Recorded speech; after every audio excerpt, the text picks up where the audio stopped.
What are the things that federal employees in the US need to know before they go on their cruises? Hello everyone, my name is Fatima Mahmood. Welcome and welcome back to my channel. Why am I making these videos about the MSC Meraviglia when there's so many others out there? Click on the link below to watch my video explaining my reasons. The target audience for this video is US federal employees and US federal contractors who are considering going on cruises outside the US. This advice relates to people in trust position jobs as well as those who have security clearance. Those two things are separate but related. And this advice is coming about because these individuals have to, every 5 years or so, or every time they start a new federal job, have to fill out not only security questionnaires, but they often have to go through in-person security interviews with an official investigator. It's important for these types of federal workers to track or make a list of all of their foreign ports and countries that they actually step foot on, because you're supposed to report every time you step foot on foreign soil. Also include in that list the excursions you take in case you remember to list the port, but then the excursion takes you to a different area that has a different name. You want to list that as well. To the extent you can, record the month, the day, the year, but if you're forgetting the exact date, at least try to get the month and the year down. This list doesn't have to be more complicated than that.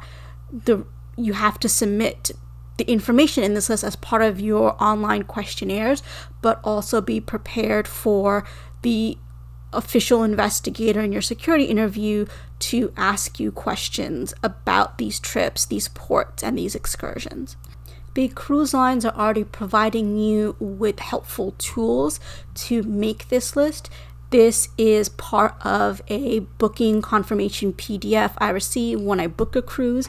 It shows you a map of the route and then it lists the itineraries by date.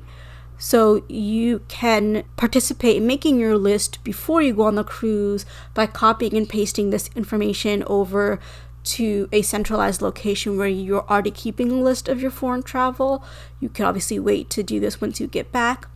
Another thing to keep in mind is that during the cruise, if there are port changes or destination changes, make sure you note that information electronically for yourself so you can copy it over into your list when you get back. Of course, you can look at your daily program and daily planner when you get back and add that information to your list. However, these are dailies and you'd have to look at all of them at once, versus if you look at the booking document, it lists everything out as one list for you ahead of time. Having the dailies can help you remember to note changes to the port and destinations should that occur.